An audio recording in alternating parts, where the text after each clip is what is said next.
우리 믿음의 사람들의 삶이라고 하는 게요, 정말 치열한 싸움입니다, 사실은. 네. 이 하나님의 언약의 그 성경 말씀을, 복음을 들으시니까 충분히 여러분 이해는 가시잖아, 그죠? 아, 그렇게 살아야 되는구나. 하지만 한번 살아보십시오. 그게 어디 만만한 일인가요? 네. 굉장히 치열합니다. 싸워내야 되는 것이고요. 정말 여러분 전쟁이에요. 예. 그건 주어진 것이야. 여러분 우리에게 주어진 것이요. 여러분 해내시기를 바랍니다. 예, 믿음의 사람으로서 살아내시기를 바랍니다. 자, 그러면 괄호 4번으로 들어가서 하나님의 언약, 자, 마지막 부분입니다. 12절로 17절까지 말씀하고 있는 언약의 증표인 무지개. 물론 이건 예수님을 예표하고 있는 것입니다. 이 무지개는. 자, 보시면 무지개가 어디에 있죠? 구름 가운데 나타나죠. 12절부터 보시면 하나님이 가라사대 내가 나와 너희와 너희와 함께하는 모든 생물 사이에 영세까지 세우는 언약의 증거는 이것이라. 내가 내 무지개를 어디에? 구름 속에 두었나니 이것이 나의 세상과의 언약의 증거니라. 네. 이 무지개가 세상과 하나님 사이에 있습니다. 이 무지개가 아니면 하나님은 세상을 절대로 용납하지 않습니다. 언약 관계도 성립이 안 됩니다.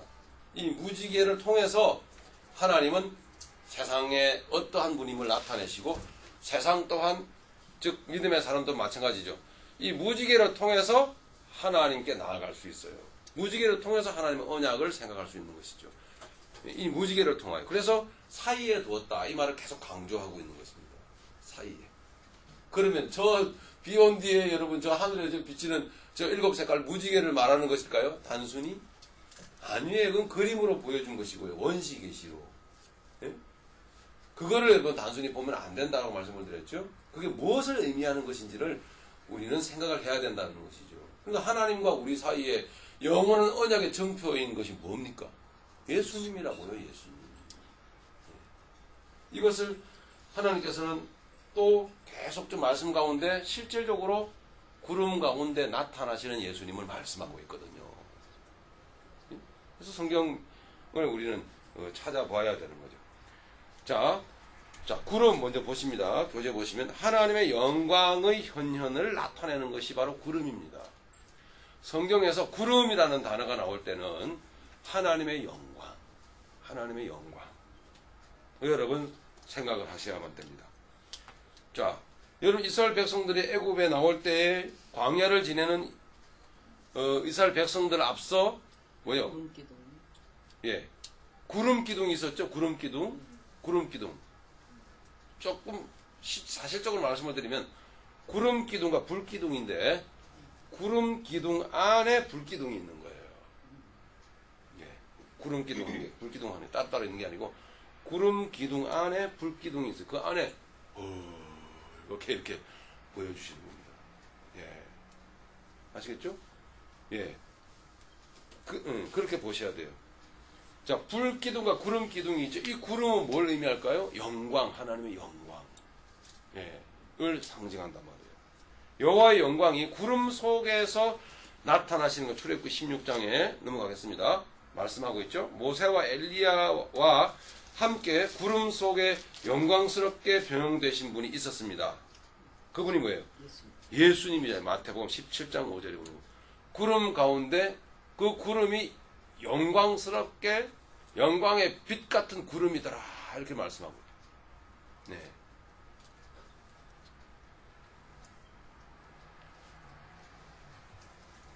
자, 이제 아시겠죠? 그러니까 구름 속에 나타난 무지개가 뭔지 아시겠죠? 예, 예수님을 의미한다고요. 그렇게 성경 말씀은 이렇게 하나님의 계시를 열어가시는 거예요. 이렇게. 예. 그래서 계시록 1장 7절에 보니까 구름을 타고 오시리라. 이렇게 말씀을 하고 있다. 예수님이. 제가 주일날 계시록 말씀을 잠깐 여러분에게 선포를 했는데 구름을 타고 오신다라는 말씀을 여러분 단순히 문자적으로 순진하게 여러분 들으시면 안 돼요. 그 의미를 여러분 생각하셔야 돼요. 아, 어떻게 해요? 영광된 장엄한 모습으로 주님이 오시는구나. 반드시 그렇게 말씀하셨다. 근데 뭐 이미 뭐 메시아가 왔다 이래가지고 뭐 계룡산에 왔다 이래가지고 뭐 응? 몇몇 선한 사람들한테 일단 보이고 이미 왔다. 다 모여라. 이런 헛소리들 듣고 따라가면 안 되는 거죠. 예, 그건 메시아가 아닌 거예요. 예, 잠시 맛이 가서 그래요, 그 사람들이.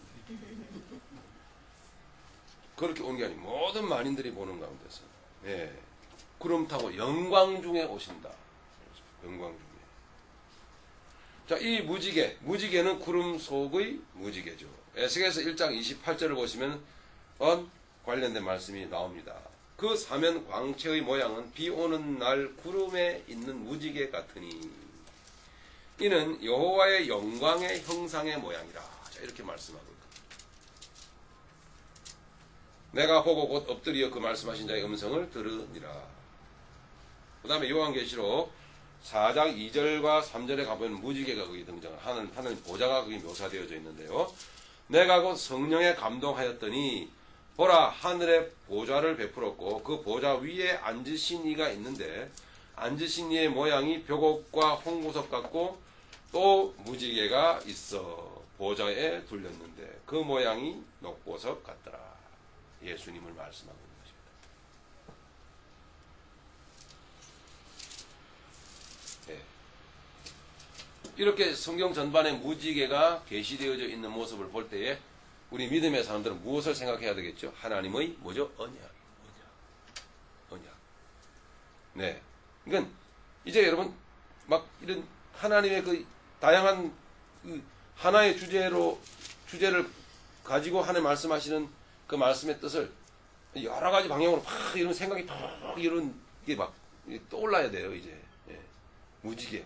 예수님. 하나님 우리 사이의 언약. 예, 언약은 뭐다? 응? 언약의 내용은 뭐다? 그 다음에 언약의 증표는 뭐다? 예? 이런 막 이러면 떠올라야 돼요. 그죠? 예수님. 그 다음에 율법의 의도. 그죠? 언약의 내용. 그죠? 성령 충만케 하시고 예수 형상으로 우리를 빚어가시고 이런 내용들이 막 떠올라요. 그냥 무지개. 이거 보고 끝나는 게 아니죠. 예. 이렇게 무지개는 예수님을 계시를 하고 있습니다. 이처럼 하나님의 현현이나 하나님의 영광의 보좌에 이렇게 무지개가 등장하는 것은 노아 홍수 사건에서 하나님의 무지개가 담고 있는 메시지, 즉 은혜, 용서, 구원 메시지를 더욱 확고하게 해주는 것이다. 확고하게. 네. 한 발자국 더 나아가서 이 영광이라고 하는 이 구름이라고 하는 건 예수님이 단순히 다시 오실 때에 하늘로부터 저 구름을 뚫고 혹은 손오공처럼 수증기를 타고 이 세상에 오신다라는 것을 회화적으로 묘사한 것이 아니고, 예. 그렇게 성경은, 쓸 데가 없어가지고, 지면이 많이 남아가지고, 그런 수증기를 이야기를 하고, 하늘에서부터 예수님이 막 구름 타고 내려오는 그런 광경을 단순히 말씀하려고 했던 것이 아닙니다. 그림책 묘사하듯이. 예. 말할 수 없는 하나님의 영광을 의미하는데, 구름은. 이 놀라웠게도 이 영광은 믿음의 사람들에게 그 존재에 충만히 부으시는 하나님의 것을 말씀하고 있는 거예요. 말하자면 믿음의 사람은 하나님의 영광으로 충만해야 된다는 걸 말씀하고 있는 거죠. 하나님의 영광으로. 히브리서 12장 1절 보면요. 볼지어다. 아니요. 히브리서 12장 1절에 보면은 구름같이 둘러싼 허다한 증인들이 있으니 이렇게 말하고 있다고요. 구름같이 둘러싼 허다한 증인. 잘 보시면은 구름과 허다한 증인을 같은 동일시하고 있는 어떤 묘사된 모습을 보게 돼요. 구름같이 둘러싼 허다한 증인들이 있으니.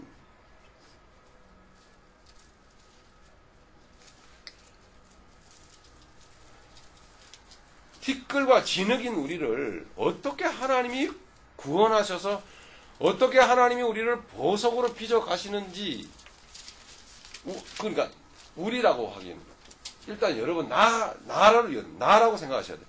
나 한 사람을 향한 아버지 하나님, 창조자 하나님의 계획이 도대체 얼마나 어마어마한 건가? 얼마나 어마어마한 건가? 이것을 여러분 좀 담아내셔야 돼요. 이제 담아내셔야 된다고. 얼마나 어마어마. 그러니까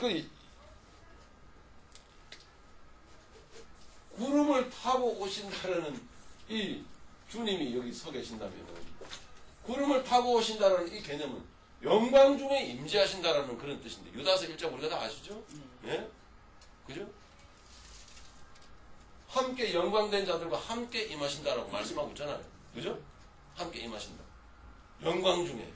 그러니까 이 구름이라고 하는 하나님의 영광, 영광의 현현을 의미함과 동시에, 그죠? 변화산상에서도 예수님이 이렇게 한쪽에 모세, 한쪽에 엘리야를 대동하고 나타나시잖아요. 그죠? 제자들에게. 이 사람들은 믿음의 사람들을 상징하는 거거든요. 네? 믿음의 사람들은 왜 별도로 유명한, 별도로 뭔가 특별한 사람들이 아니고 복음의 사람들을 말씀하고 있는 거예요. 진정한 복음의 사람들, 진정한 십자가의 길을 걸어가는 사람들. 정말 그야말로 하나님의 영광으로 충만했던 사람들. 네? 복음의 길을 성실하게 십자가의 길을 걸어갔던 사람들. 육을 버리고 영을 쫓아서 갔던 사람들. 십자가를 짊어지고 갔던 사람들입니다.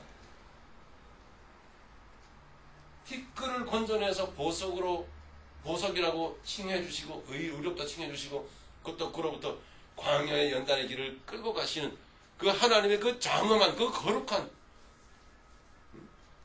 그것도 일방적으로 그냥 하나님이 그냥 끌고 가시는 게 아니라 먼 발치에서 직접 오셔가지고, 그죠? 직접 내게 오셔가지고 그렇게 주님이 매맞으면서 피 흘리시면서 고생을 당하시는, 예? 처절한 죽음 가운데 나를 담아내셔 성령님의 역사로 나를 끌고 가시는 그 하나님의 그 예수 그리스도 안에서의 그 장엄한 주님의 그 역사를 여러분 담아내셔야 된다고요. 그게 여러분 복음의 사람입니다. 이 엘리야나 모세 안에 여러분들은 지금 담아내고 계신 거예요. 그렇게 되기를 원하시는 거죠. 그래서 이 구름이라고 하는 것은 이 사람들을 말하는 거예요. 사실상은요. 사람들. 즉 구름을 타고 오시리라 이 말은 이 영광된 존재들과 함께 임하겠다는 그런 뜻이에요. 네.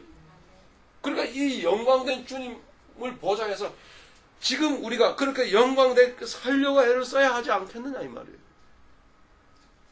이해가 가십니까 여기까지? 예? 허다한 적인들이 우리에게 딱 구름같이 둘러싼, 누구를 둘러싸요? 예수님을 보좌하고 둘러싸고 있는 거예요. 이해가 가시죠 여기까지요? 엄청난 영적 부담으로 밀려오는 거죠. 가슴이 여러분 그러나 막 벌렁벌렁 뛰어야죠. 이 작은 나에게 도대체 어떻게 이 거대한 하나님의 계획을 다 이루시려고 하십니까? 할 수 있어요 없어요? 상상할 수도 없는 불가능한 일입니다. 불가능하죠? 사도 바울이 그러나 내가 약할 그때 곧 강함이라. 할렐루야. 그러면 전적으로 하나님께 그 주권을 넘겨드리며 하나님을 의지하는 그런 중심을 우리가 요구하고 계시다고요.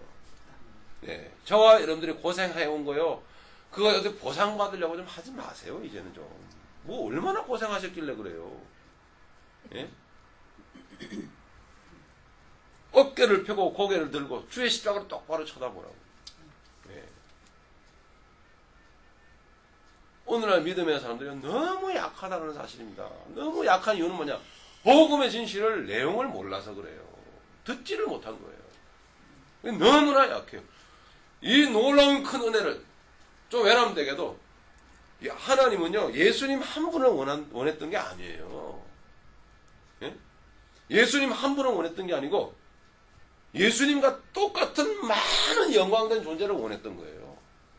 여러분 예수님과 똑같은, 감히 이런 말을 제가 써서 여러분 이단이라고 하지 마십시오. 그 정도로 하나님은 우리를 예수님과 같은 형상으로 빚어내기를 원하신다는 그런 뜻에서 예? 뭐 얼마나 고생을 했다고 그러세요? 예? 우리가 평생 살아 죽을 고생을 해도 우리가 요한계시록을 보고 있죠. 주일날. 요한계시록을 계시를 받아 쓰고 정렬하게 전사한, 장렬하게 죽어간 사도 요한 같기만 하겠습니까, 여러분? 네? 히브리서 여러분 11장 여러분 보시면은 거기 한번 보시죠, 여러분. 어떻게 믿으면 사람들이 죽어갔는지.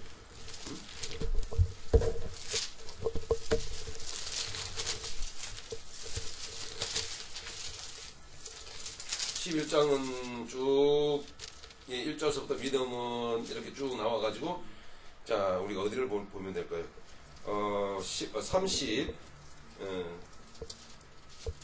33절부터 한번 읽어보겠습니다. 시작. 저희가 믿음으로 나라들을 이기기도 하며 의를 행하기도 하며 약속을 받기도 하며 사자들의 입을 받기도 하며 불의 세력을 멸하기도 하며 칼날을 피하기도 하며 연약한 가운데서 강하게 되기도 하며 전쟁에 용맹되어 이방 사람들의 진을 물리치기도 하며 여자들은 자기의 죽은 자를 부활로 받기도 하며 또 어떤 이들은 더 좋은 부활을 얻고자 하여 악행을 받되 구차히 면하지 아니하였으며 또 어떤 이들은 희롱과 채찍질뿐 아니라 결박과 옥에 갇히는 시험도 받았으며 돌로 치는 것과 턱으로 켜는 것과 시험과 칼에 죽는 것을 당하고 양과 염소의 가죽을 입고 유리하여 궁핍과 환난과 학대를 받았으니 이런 사람은 세상에 감당치 못하다.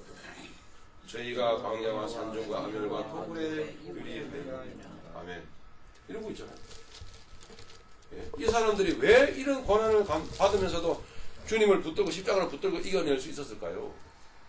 이 거대한 아버지 하나님의 나를 향한 약속을 외면할 수가 없었던 거예요. 예? 바로 눈앞에 와 있는 그 영광을 바라보면 주의 십자가를 놓을 수가 없었던 거죠. 할렐루야. 예. 또한 성령님이 그들을 붙들고 계십니다. 십자가를 붙들고 갈 수밖에 없었어요. 막 톱으로 잘랐다니까요. 애를 베고 있는데요. 얼마나 잔인했던지. 그냥 가르니까 애 뱃속에 있는 애까지 같이 톱으로 썰리는 거예요. 피가 튀면서. 예? 그러면서도 주여. 예. 오늘날 너무 약하다니까요. 예? 도대체 어느 시점이 돼야 복음의 진실을 말할 기회가 오겠습니까, 제가? 예? 제가 강하게 말한 게 아니에요, 지금. 근데 강하다고 싫다라는 거예요. 좀 부드럽게 얘기하라고.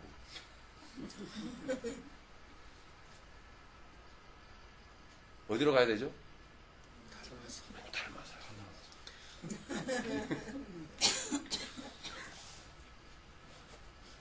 단순히 저는 아버지 하나님이 여러분들 향한 이 놀라운 은혜를 그냥 소개할 뿐입니다.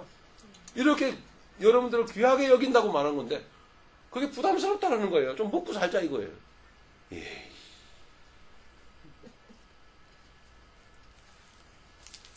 그게 뭔 복음입니까? 기름가마에 들어간 거예요. 기름가마에 요한은. 응? 예. 뭐 요즘 뭐 저기 뭐야 그 뭐 오징어나 이런 거는 뭐 밀가루라도 바르죠. 응? 이 요한은 밀가루도 안 발랐어요. 그냥 알몸으로 그냥 홀랑 파치치치치 그냥. 응?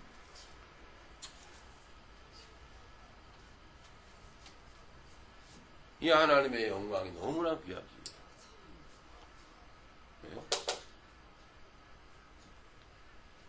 조금만 더. 너무 급작스럽게 너무 또 이러면 너무 봐도 되니까. 조금만 더 여러분 이렇게 중심을 업그레이드 해서 주님의 크신 뜻을 받아들일 마음을 좀 배웁시다. 네. 비디오 그만 보고. 그럼 보시는 분 안 계시죠?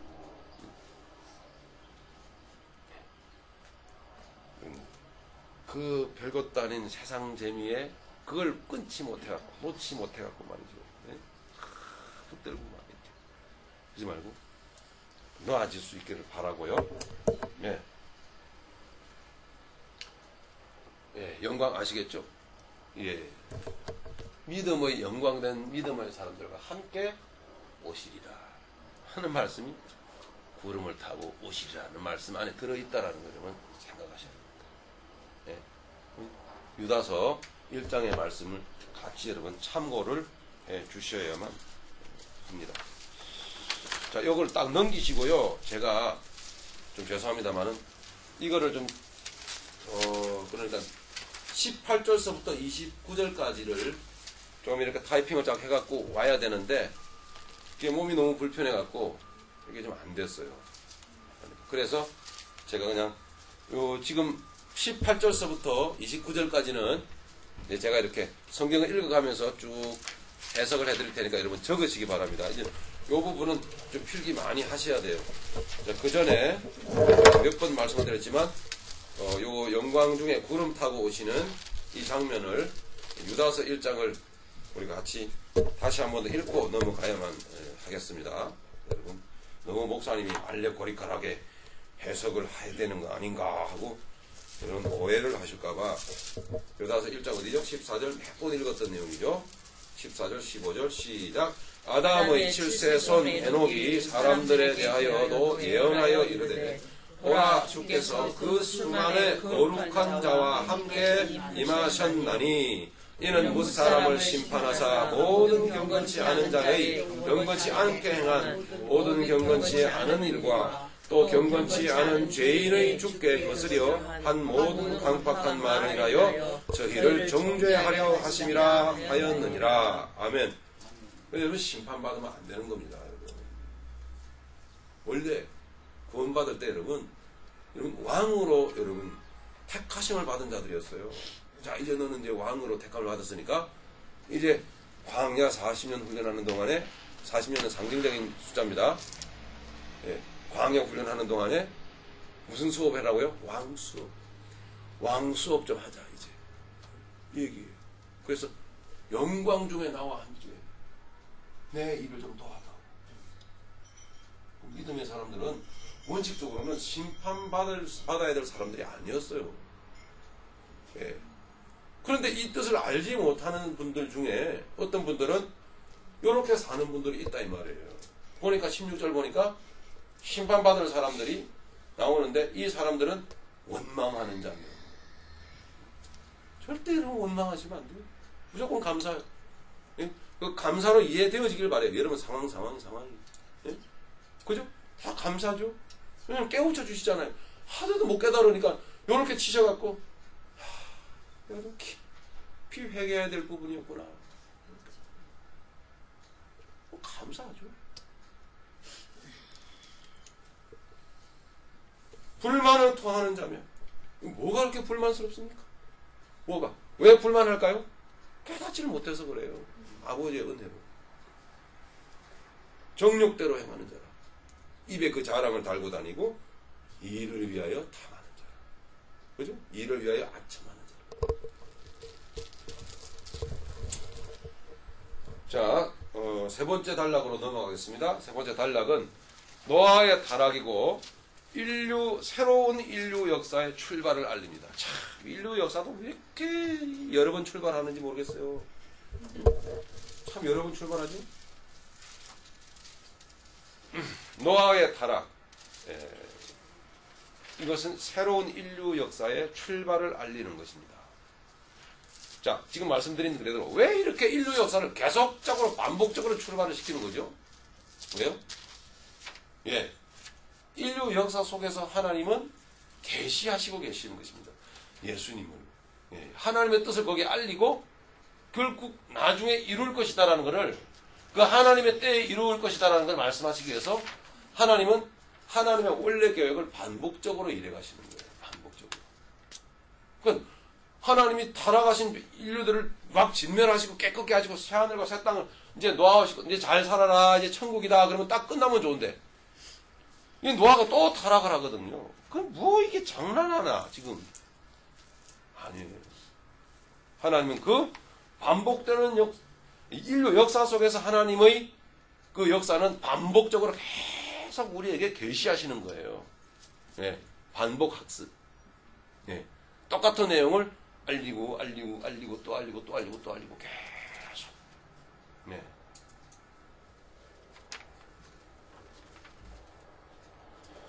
자, 이 내용은 전 인류의 운명을 예고하는 서막입니다. 전 인류의 운명을 예고하는 서막. 매우 그러니까 이 노아가 이 술 마시고 그냥 빨가벗고 들어누워 노아의 이 아들 함이 그냥 그 보고 즐기고 말이지. 이래가지고 아유 이 놀라운 이 홍수 사건 이후에 끝난 다음에 하나님께 영광을 돌리고 막 하나님이 축복하신 내용으로 끝나는 이 내용이 그만 마지막 부분에 가가지고 영 볼성사납게 돼버리고 끝나거든요.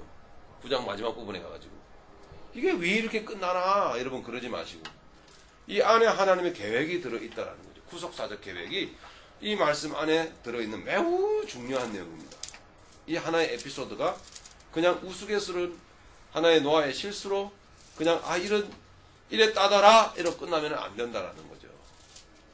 깊은 내용이 이 안에 들어있는 것을 끄집어내야 되거든요. 결코 사소한 내용이 아니에요. 사소한 어느 한 가정에 일어났던 일이 아닙니다. 네. 전 인류에 대한 예언의 말씀이에요. 중요합니다. 예언의 말씀. 이게 뭐가 예언인가? 엄청난 예언이 막 나와요. 여기 안에요. 그 예언 속에 구속사적 계획이 들어있습니다. 셈과 함과의 관계가 나옵니다. 야벳은 약간 떨어져 있어요. 네, 야벳은. 그래서 10장에부터 보면 주로 셈과 함과의 관계성을 말해주고 있죠. 야벳의 자손들은요, 간단하게 한 5절로 그냥 끝나버려요. 네. 좀 얼핏 좀 쉬운 말로 하면 뭐 별 볼 일 없어. 야벳의 가게는요. 그리고 중요한 오히려 죄 많이 지은 죄의 혈손인 이 함의 자손들이요 막 구체적으로 막 나옵니다. 도대체 이유가 뭘까? 여기 뭐 들어있는 것 같지 않으세요? 그죠? 셈하고 오히려 야벳이 막 이렇게 막 이게 뭐 자랑거리가 많을 것 같고 한데 야벳은 별것도 없어요. 제일 많이 기록되어 있는 게 뭐죠? 함이야. 함 오히려. 예? 미리 여러분에게 좀 제가 말씀을 준비하기 전에 여러분이 어떤 뭐랄까요? 좀 예지력이라고 할까? 아니면 여러분 뭐랄까요? 깨닫는 지력이라고 할까요? 그거 한번 좀 테스트를 한번 우리 서로 해볼까요? 무슨 의미일까요? 왜 함의 이야기가 이렇게 이 세 형제 중에 제일 많이 이렇게 기록되어 있을까요?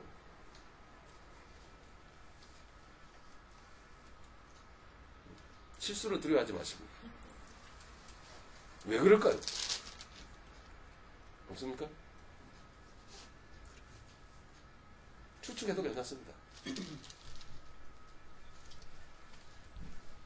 이 함이 하나님의 역사를 반대하고 하나님의 역사의 적대 세력으로 형성될 온 세상을 의미합니다.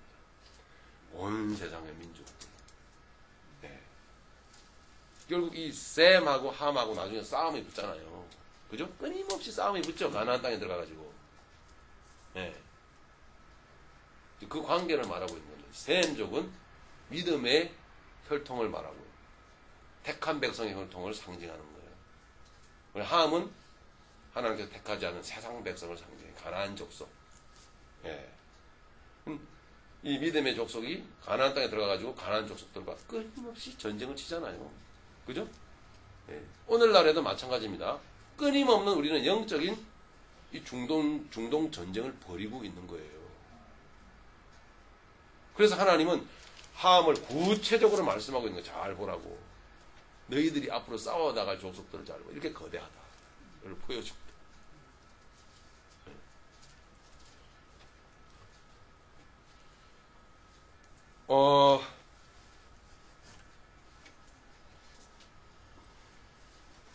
자, 우리 9장 18절부터 우리 내용을 알지만 한번 읽어보겠습니다. 제가 읽겠습니다. 방주에서 나온 노아의 아들들은 셈과 함과 야벳이며 함은 가나안의 아비라. 가나안의 아비라. 소개되고 있죠? 가나안 족속이. 예, 노아의 이 세 아들로 조차 백성이 온 땅에 퍼지니라. 보세요. 새로운 인류가 퍼져나가잖아요. 20절 노아가 농업을 시작하여 포도나무를 심었더니 포도주를 마시고 취하여 그 장막 안에서 버리고 벗은지라. 이 농업을 하면 안 되는 거예요, 원래. 아시겠죠? 무슨 뜻인지. 예? 주저앉으면 안 되는 건데, 이 주저앉아버렸어요. 양치고 댕겨야 되는데. 포도주를 마시고 취하여 그 장막 안에서 벌거벗었습니다. 가나안의 아비 함이. 이 가나안은 계속 소개되는 이유를 아시겠죠? 예. 가나안 족속을 계속 소개하고 있어요. 가나안의 아비. 자, 그럼 가나안 족속은 도대체 그 속성이 뭐 어떻습니까? 이 세상을 살아가는 속성이요. 가나안 족속은 신을 두 개의 큰 신을 섬겼어요. 뭐죠?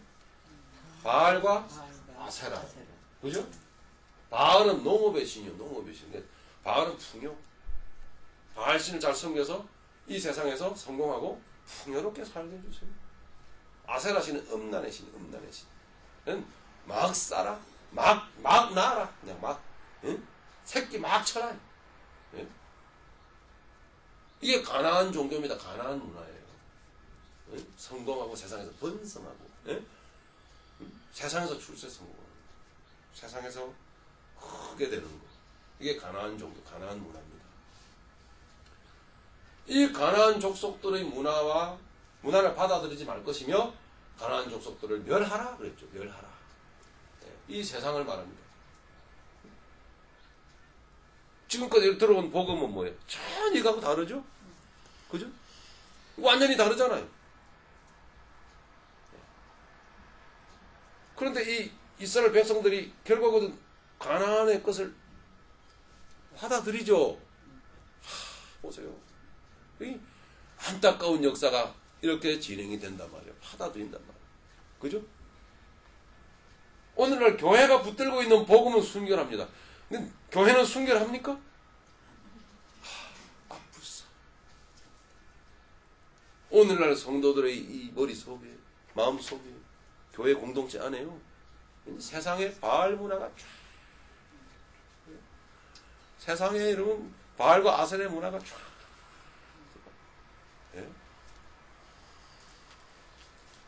바로 여러분 복음 안에서 세계관을 계속 가져야 되는 거예요.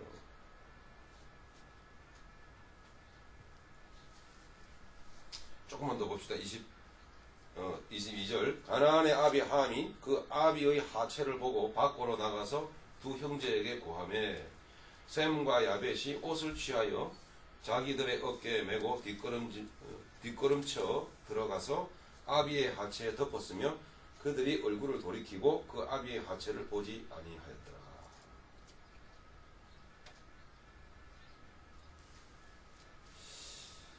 이 어디서 많이 보신 어떤 느낌의 내용이라고 생각 안 드세요? 자, 이 창세기 9장 후반부의 이 내용은 창세기 3장과 그대로 여러분 오버랩되고 있어요. 닮은 꼴입니다. 창세기 3장에 가보면은 자, 인류의 역사가 시작이 되는데 어떻게 시작되죠? 창세기 3장 9장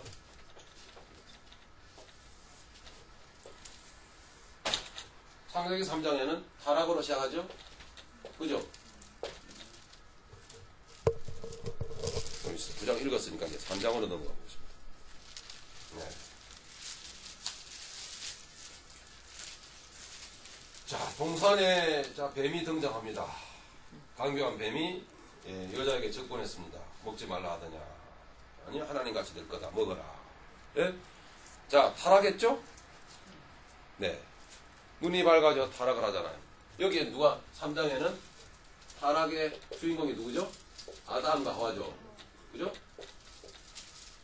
잘 보세요. 희한하게도 똑같아요, 이게. 그 다음에 여기 9장의 타락은 누구죠? 노아잖아요, 노아. 여러분, 노아를 안타깝게 여러분, 의로운 사람으로 붙들고 있지 마세요. 미안하지만. 예. 하나님은 하나님의 일을 진행해 가기 위해서 하나님은 지금 그대로 말씀 그대로 이 역사되어진 그대로를 우리에게 보여주고 계십니다. 노아는 의인인데 방세 환자는 조금 그냥 포도주 한 잔 한 것이겠지. 그러시면 안 돼요. 아주 노아가 완전히 노아가 타락을 한 거예요. 여긴 노아입니다. 자, 이게 지금 창세기 3장은 인류의 시작이잖아요. 그죠? 그죠? 네. 여기 또한 인류의 시작이잖아요. 그죠? 똑같은 거예요, 지금. 네. 여기서는 아담과 하와가 타락하고, 여기서 노아가 타락하고, 타락한 이유가 뭐죠? 포도주. 그죠? 네. 포도주를 마시고 어쨌다 그랬어요? 취했다 그랬죠. 술 취하지 마라. 성경에서의 타락은, 성경에서는 술 취함을 함으로 자주 말씀하고 있어요, 여러분. 술 취하지 말라는 단순히 술에 취하는 것이 아니고 어디에 취하는 거죠? 그러면요, 세상에 취하는 걸 말합니다. 잘 보셔야 돼요. 술 취하지 말라. 이는 방탕한 것이 오직 거룩함으로, 이 거룩함을입니다. 포도주 때문에 타락이, 여기는 아담과 하와는요, 뭐예요? 선악과잖아요. 잘 보세요. 선악과는 요한일서 2장에 뭐라고 되어 있죠? 선악과 따먹은 거를? 예? 모함직도 하고, 먹음직도 하고, 지혜롭게 할 만큼 탐습도 하고. 요한일서 2장에는 어떻게 말하고 있어요? 그대로. 육신의 정욕과 안목의 빨리 연결하셔야죠. 뭐 안목이 이생 예? 안목이 육신의 정욕과 안목의 안목의 정욕과 이생의 자랑. 예? 그게 여러분 아담과 하와가 거기에 빠졌다는 얘기예요. 그죠? 여기요. 마찬가지입니다. 세상에 빠진 거거든요. 예? 육신의 정욕, 안목의 정욕, 이생의 자랑이에요. 포도주 먹고 술 취했어요. 세상에 빠진 거죠. 똑같죠?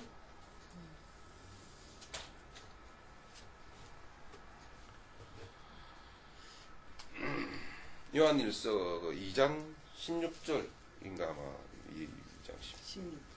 맞습니까? 요한일서 2장 16절. 자, 창세기로 계속 봅니다. 그러니까 창세기를 통해서 9장을 보는 거예요, 우리는요. 그대로. 자, 그렇게 타락하고 나서의 결과는 어떻게 됐습니까? 결과는 뭐예요? 수치잖아요. 그죠? 수치. 왜 수치죠? 벌거벗음. 그죠? 아담과 하와가, 그죠? 벌거벗었단 말이에요. 벌거벗었어. 자, 여기는 거기도 벌 그죠? 똑같잖아요. 그죠? 하체. 예? 타락의 결과 똑같이 나타나죠. 그러면 여러분 이미 공부하셨듯이 요 아담과 하와의 타락의 결과 수치와 벌거벗음은 무엇을 의미한다고 배우셨죠? 무슨 수치예요? 육적 수치입니까? 영적 수치입니까? 영적 수치를 의미하는 거예요. 이거는요. 그죠? 영적 수치. 즉 세상을 탐함으로 말미암아 하나님을 버리고, 그죠? 말미암아 영적인 수치를 경험을 하는 거죠. 안에 뭐가 없기 때문이죠? 하나님이 안 계시기 때문에. 그죠? 하나님의 형상과 하나님의 인격이 안에서 안 계셔요. 이 수치를 느끼는 거예요. 자신이 없어요. 담대하지 못해. 그죠? 떳떳하지 못해. 이게 놀랍게도 오늘 영적으로 영적인 것이기 때문에 우리에게 그대로 이루어져요. 예. 세상을 탐하고 그래서 하나님 보시기에 타락된 인생을 살아가게 된다면 이런 결과가 옵니다. 반드시. 그죠? 자, 그래서 아담과 하와가 어떻게 하죠? 가리잖아요, 그거를요. 그죠? 자기의 노력으로 가리죠? 무화과나무 잎으로? 그죠? 그런데 하나님이 나중에 이 수치와 벌거벗음을 어떻게 합니까? 짐승의 가지고 그렇잖아요. 가려주잖아요. 덮어주죠. 네. 하나님의 뜻. 이 구속사거든요. 그죠? 하나님의 뜻. 예수 그리스도. 그죠? 짐승을 잡아가지고 그 가죽으로 치마, 뭐 여러분 은혜 되는 대로 쓰십시오. 덮어주잖아요. 가려주잖아요. 이 수치를. 그죠? 여기 어떻게 하죠? 자, 노아에게 가면 함은 이것을 보고 즐깁니다. 그런데 셈과 야벳은 이것을 안 봅니다. 그래서 이불을 가지고 뒤꿈치 가지고 덮어주죠. 이 덮어주는 행위, 무엇을 의미하죠? 무엇을 의미합니까? 이걸 통해서 해석을 해야죠. 예. 예수 그리스도 안에서 이 인간의 더러움, 이 수치를, 벌거벗음을, 네, 가려주고, 덮어주시려고 하는 하나님의 뜻이, 구속의 뜻이 이 안에 들어있다. 단순히 셈과 그 야벳이 선한 일에서 칭찬받아야 된다, 그런 얘기가 아니란 말이에요. 하나님이 이 이야기 속에서 하나님이 예수 그리스도에 통한 하나님의 구속의 역사를 계획을 하고 계십니다. 가려주셨어요.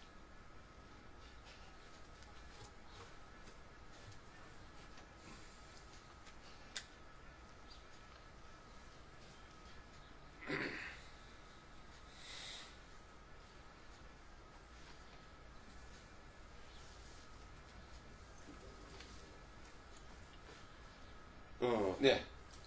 자, 여기까지 똑같죠? 네. 한 가지만 더. 자, 하나님은 이 지금 9장의 마지막 에피소드를 통해서 두 부류의 사람을 등장을 시킵니다. 앞으로 온 인류는 표면적으로 볼 때는 세 부류잖아요. 셈과 함과 야벳이지만은 하나님께서는 함을 한 부류로 묶고 셈과 야벳을 한 부류로 묶으셨어요. 그래가지고 함은 아비의 하체를 구경하고 들추어내고, 그죠?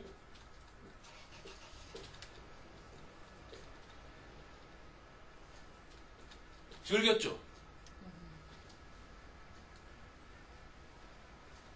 세상에 앞으로 세상을 살아갈 인종 중에 이 함이라고 하는 인종은, 영적으로 함이라고 하는 인종은 이와 같은 일들을 하게 될 겁니다. 이와 같은 인생을 살아갈 거라는 거예요. 남의 허물을 구경하고 조롱하고 들추어내고 즐기고 남의 고통을 나의 행복으로 여기고, 예. 이게 바로 함인 것입니다. 함이 잘못했는데 왜 함의 아들 가나안이 왜 벌을 받아야 됩니까? 예? 이거 뭐야? 자식이 뭐가 죄가 있다고? 왜 그럴까요? 이 함이 범한 죄는 이렇게 흘러간다는 거예요. 결국은. 예, 아시겠죠? 이렇게 흘러간다는 거예요. 인류의 피 속에서 이렇게 함이 저지른 죄가 이렇게 인류사 속에서 흘러갈 거란 얘기예요. 이게 대부분의 세상 사람들입니다. 그죠? 산산을 밟고 올라서야 내가 성공할 거 아닙니까? 그죠? 남을 깎아내려야, 그죠? 내가 올라가는 것이죠. 겉으로는 웃어도 속으로는 계산하고 있습니다. 그죠? 다 커가지고 여러분 친구 맺기가 얼마나 힘든지 여러분 아시죠? 친구는 어릴 때 친구가 친구지 커서는 친구 되기가 힘들어요. 다 계산 속에 있는 것입니다. 그게 함인 거예요. 그러면 두 번째 영적인 인종입니다. 이거는 셈과 야벳. 네. 이 사람들 어떻게 했는가? 우리가 말할 필요도 없죠. 남의 허물을 들춰내는 게 아니고 덮어주는 사람. 그죠? 안타까워하고 덮어주고 위로하고, 그죠? 경건된 두려움을 갖고 있고. 하나님이 뭘 말씀하시죠? 똑같잖아요. 그죠? 이 4장에서 가인과 아벨을 말씀하듯이 두 사람을, 그죠? 그건 두 부류의 인종을 말하는 거거든요. 여기서 마찬가지로 함이라는 인종과 셈, 하벳을 묶어서 한 인종을 말씀하고 있어요. 이 인종이 뭐죠? 믿음의 사람들이란 말입니다. 복음의 사람들. 아버지 하나님은, 창조주 하나님은 지금 9장 마지막 부분의 후반부에 이 참 안타까운 에피소드 속에서 하나님의 말씀하시고자 하는 심한 뜻이 이렇게 많이 들어있어요. 믿음의 사람들은 남의 허물을 덮어주고 중보하며 기도하며 안타까워하며 위로하며 손 내밀며 함께 이끌어줘서 함께 하나님 나라 가고자 하는 사람들이다. 이게 바로 믿음의 사람들이다. 아니요. 하나님은 이걸 통해서 보여줍니다. 결국 이 허물을 덮어주는 자, 덮어주게 하시는 이인 곧 예수 그리스도를 가슴에 마음의 심령에 모시고 살아가는 사람들. 예. 이 사람들을 하나님께서 그러니까 요 야벳은 약간 이제 빠집니다. 이제 야벳은 빠지고 이 셈족이 이제 가나안을 향해 가는 거예요. 셈족이 이제 아브라함, 이삭, 야곱 이렇게 혈통이 이제 흘러가는 거죠. 셈족이. 예? 이거 지우겠습니다.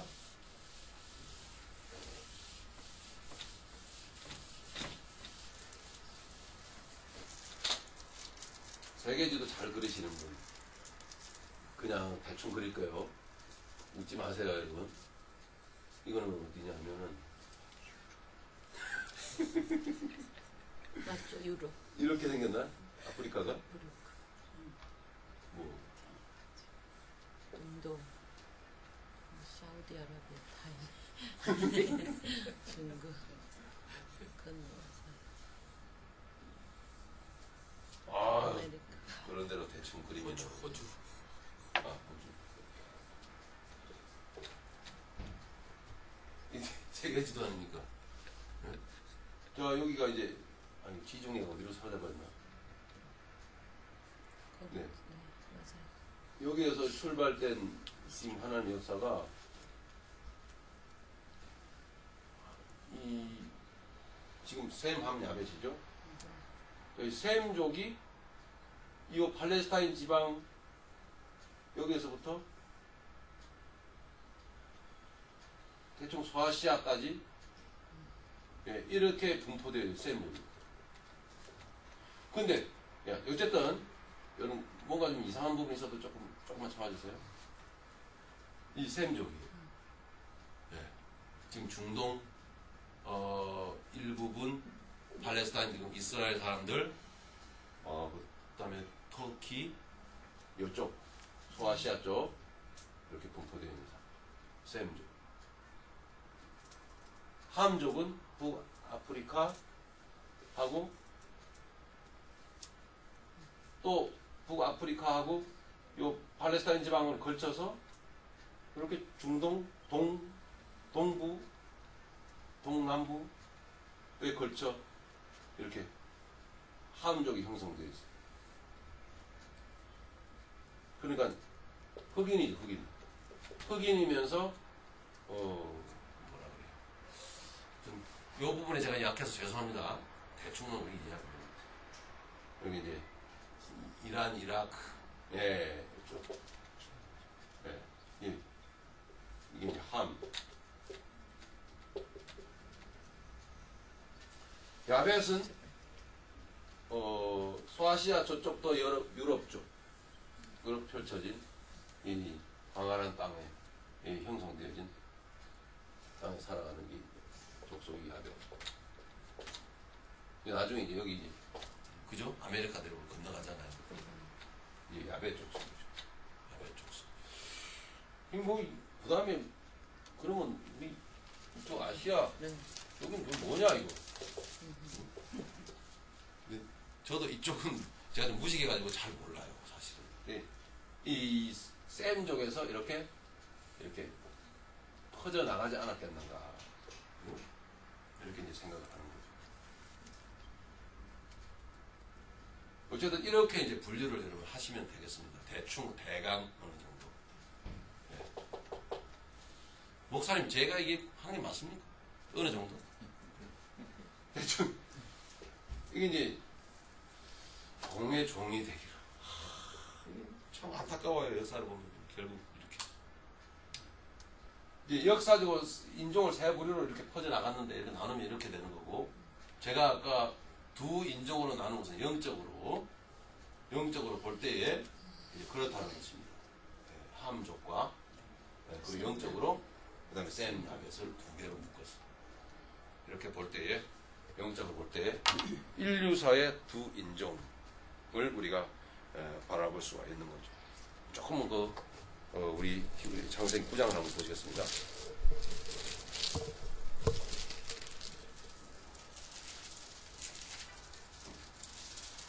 자, 24절부터 보시면 노아가 술이 깼습니다. 노아가 술이 깨어 그 작은 아들이 자기에게 행한 일을 알고 이에 가로되 가나안은 저주를 받아 그 형제의 종들의 종이 되기를 원합니다. 역사적으로 아픈 인류 역사를 우리가 바라보고 있죠. 보았죠. 또 역사 속에서 또 가로되 셈의 하나님 여호와를 찬송하리로다. 가나안은 셈의 종이 되고 이게 예언적인 말씀입니다. 가나안은 셈의 종이 되어야만 한다는 것입니다. 그러니까 반드시 정복하고 다스려야만 된다는 걸 영적으로 가르치고 계시는 거예요. 반드시. 그럼 영적으로 뭐예요? 자, 이제 주관적으로 나에게 이제 이 하나님의 뜻을 이렇게 끌어들여서 생각을 해야죠. 그러니까 이 안에 우리 안에 이 역사하고 맴도는 웅크리고 있는 뭔 적이죠 이게? 이게 남의 허물을 보면 왠지 즐겁고 여러분이 도로를 가다 보면요 정체가 되는데 이유를 몰라요. 네. 하다 보면 이유가 없어요. 저 갓길에요 사고가 나가지고요 사람들이 막 골치 아프고 싸매고 있고 막 연기가 나고 막 응? 뭐 기름 줄줄 흐르고 차 깨진 거 보고요 다 그거 구경하고 하는 거예요. 그 100명 구경하고 가면 참 아유 얼마나 고생스러울까 얼마 안 됐다 이런 사람이 있을까요? 네? 그것도 하나의 즐거움이요. 아유야 구경하고 지나가는 거예요. 차 막히는 게요 우리 김영수 본사님 차가 없어서 모르실 거예요. 그 구경하고 지나간다고 차가 막혀 가만 보니까. 차가 없어도 그 부분에서는 다 서요. 다 서. 오는데 예. 목사님 즐거워하진 않아요. 그냥 안 됐다 정말 별일 없어요. 저 사람이 너무 선해서 그래. 물론 즐거워하지는 않겠지. 근데 저도 제가 좀 그런 부분에서 조금 너무 좀 센시티브해서 그런지 몰라도 저는 안 보려고 합니다. 그냥 그 뒷차 저기 하니까 빨리 가자. 빨리 가요. 이 마음을 자꾸 죄짓는 것 같아. 보면 근데 뭐 재밌던데 보니까 야 신이 저렇게 박살이 났네. 얼마나 다쳤을까 하면서 뭔가 좀 일상적이지 않은 일이니까요. 뭔가 좀 익사이팅하지 않아요? 하여튼 그러느라고 딱 구경하느라고 그게 하다 보니까 나도 그게 거기서 멈춰서더라고요. 그래서 차가 다 막혀.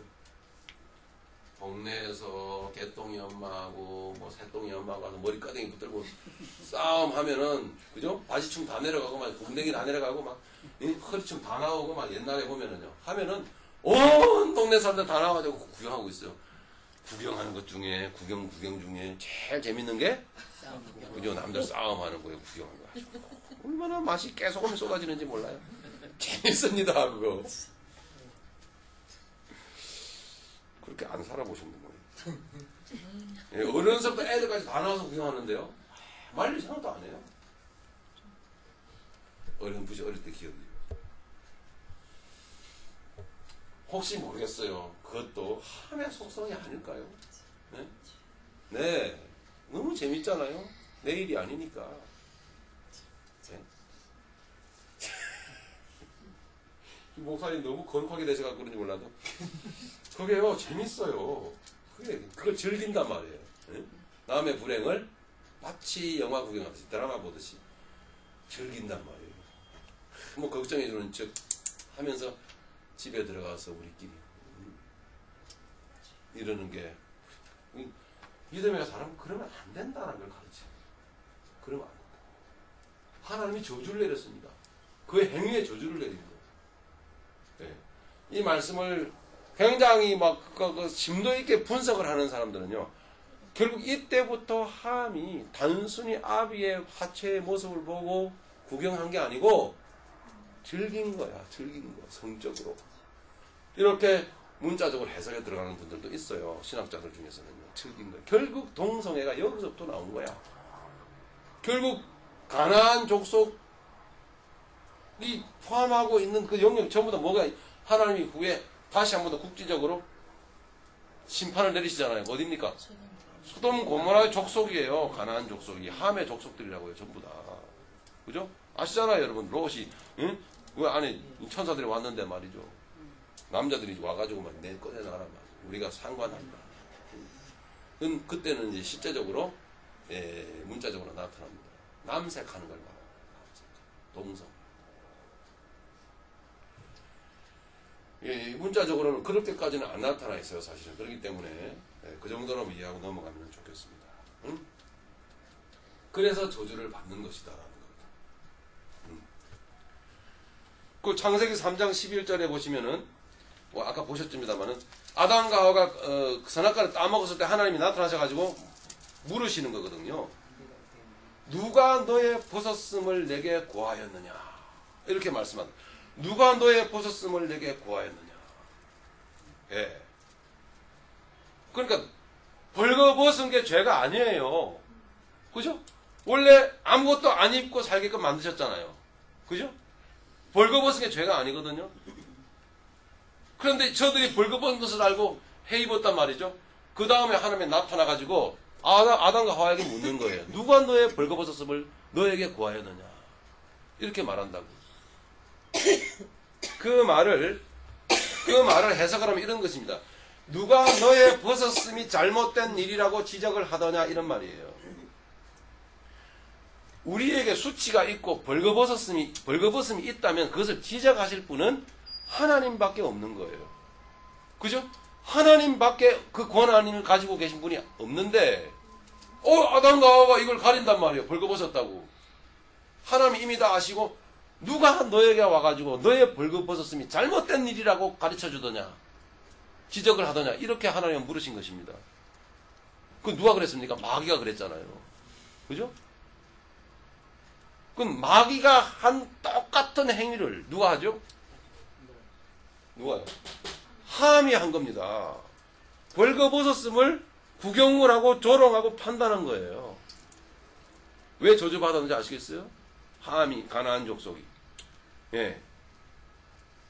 이게 저주받을 행위였단 말이죠. 그 함이 한 행위는 누구의 속성이었어요? 마귀의 속성이요. 그러니까 하나님은 마귀를 저주하시는 거예요, 사실은. 예. 내가 벌거벗게, 응? 내가 벌거벗은 상태로 살게끔 만들었는데, 응? 이게 범죄해가지고 수치가 드러나니까 가렸단 말이죠. 근데 그것조차도 누가 하셔야 되는 거죠, 정죄를? 하나님이 하셔야 되는데, 이게 마귀가 하는 거잖아요. 예. 그럼 마귀가 저주를 받는 거거든요. 그 벌거벗음에 대한 수치라든가 판단은, 잘못된 행위는 누구만 하셔야 돼요? 하나님만 하실 수 있어요. 그죠? 하나님만 하셔야 될 일을 사람이 하더란 말입니다. 함이. 자기 아비의 하체를 바라보고. 예? 그래서 함 속에 들어있는 그 마귀의 속성을 하나님은 저주를 하실 수밖에 없는 거예요. 예, 무슨 노아가 뭐 자기 아들인데 노아가 뭐 자기 거 봤다고 저주하고 아이고 자기가 잘못해놓고 우리가 이렇게 볼 일이 아니고 하나님 그 속에서 하나님의 그 뜻을 그렇게 담아놓고 있는 거예요. 그래서 믿음의 사람들은 뭐예요? 마귀의 속성 그대로 남의 잘못을 들추어내고 그것을 즐기고 그러면 안 된다는 그게 바로 무슨 속성? 마귀의 속성이다라는 것을 가르쳐주는 거예요. 우리는 판단할 일이 없어요. 예. 우리 중에 누가 잘못을 하고 누가 어떤 범죄를 해도 그 잘못을 들추어내거나 정죄하거나 판단하거나 이런 일을 한다면 그건 뭐예요? 누구예요? 함인 거예요. 끔찍한 일이라고요. 교회에서 큰 소리 날 이유가 없어요. 바로 알면은. 두려워해야 돼요. 샘과 야벳처럼. 그죠? 그래서 샘과 야벳이 뒤로 가고, 그 누굴 말하는 거예요? 예수님. 그 저들 속에 예수님이 담겨져 있었던 거예요. 그래, 하나님 축복하실 수 있어요.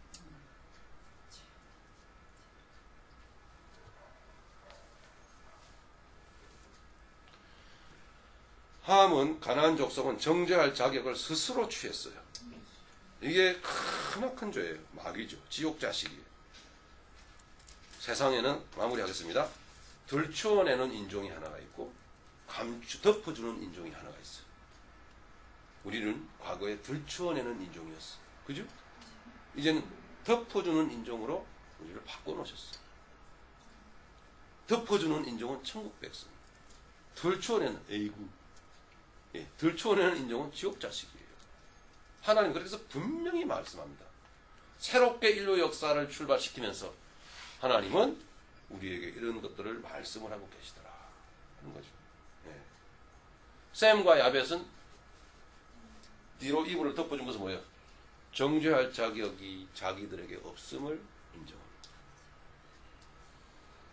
우리 믿음의 사람들은 어떤 잘못을 보고 어떤 문제를 보더라도 정죄 판단할 자격은 내게는 없습니다. 그죠? 왜 그렇게 되죠?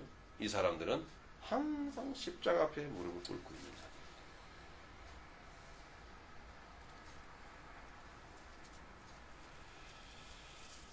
자입니다. 나중에 계시록에 가면 의의 옷을 이렇게 입히십니다. 그러니까 여러분, 그러면 이제 다시 벌거벗고 다녀야 됩니까? 자연주의자들 있죠, 요즘에? 미국에는. 벌거벗고 다닙니다. 누드총도 있고. 그렇게 하라는 얘기가 아니에요. 옷을 입으세요. 응? 입으셔야 됩니다. 그러면 우리는 무슨 옷을 입으시되 실질적으로 영적으로 무슨 옷을 입어야 돼요? 예수 그리스도의 의의 옷을 입어야 되는 거죠. 할렐루야.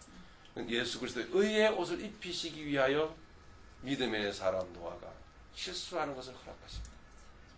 합체를. 예? 허락하십니다. 노아는 오해하지 마세요. 오해하실 분 안 계시죠? 천국 백성이에요. 예. 그래서 하나님께서는 노아를 또 회개시키시고 용서하시고 천국으로 데려가시는 히브리서에 나오잖아요. 그죠? 믿음의 사람으로 나오게 됩니다.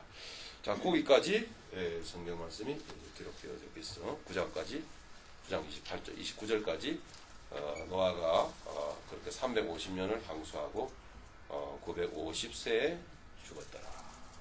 이렇게 마무리를 하고 있습니다. 네, 마치도록 하겠습니다. 질문 있으십니까? 없습니까? 네, 우리 기도합시다. 하나님 아버지 감사합니다. 오늘까지 창세기 9장을 마무리하게 하시고 하나님 말씀을 귀하게 서로 나누며 공부하게 하심을 감사합니다. 우리가 이렇게 말씀을 함께 나누고 공부하는 이유, 단순히 지식을 축적하고자 함이 아닙니다. 우리를 향하신 아버지 하나님의 뜻이 얼마나 위대하고 광대하고 크신지를, 그리고 지속적이며 꾸준하신지를 우리에게 나타내 보여주시는 아버지 하나님의 뜻을 더욱 발견하며 붙잡고 천국 들어갈 때까지 우리가 믿음의 길을 성실하게 달려가기 위함입니다. 우리 아버지 하나님 더욱 귀한 말씀을 우리에게 열어 보여주시옵시고 가르쳐 주시고 더욱 열심히 은혜 받은 저희들이 말씀을 배워 하나님의 뜻 가운데서 힘차게 복음의 사람으로서 살아갈 수 있도록 인도하여 주시옵소서. 아버지 장래 소망하는 것은 아버지 모세와 엘리야가 예수님을 보좌하여 영광 중에 보좌하여 제자들에게 나타났던 것처럼 우리들도 부디 주님을 보좌하여 영광스러운 주님의 제자들로서 주님을 둘러싸며 주님을 모시며 그렇게 주님과 함께 있기를 원합니다. 더욱더 거룩되게, 더욱더 영적으로, 복음적으로, 더욱더 예수 그리스도의 십자가를 붙들고 날마다 변화되어져가는 저희들이 되게 하여 주시옵소서. 감사하며 우리 주 예수님 이름으로 기도합니다. 아멘.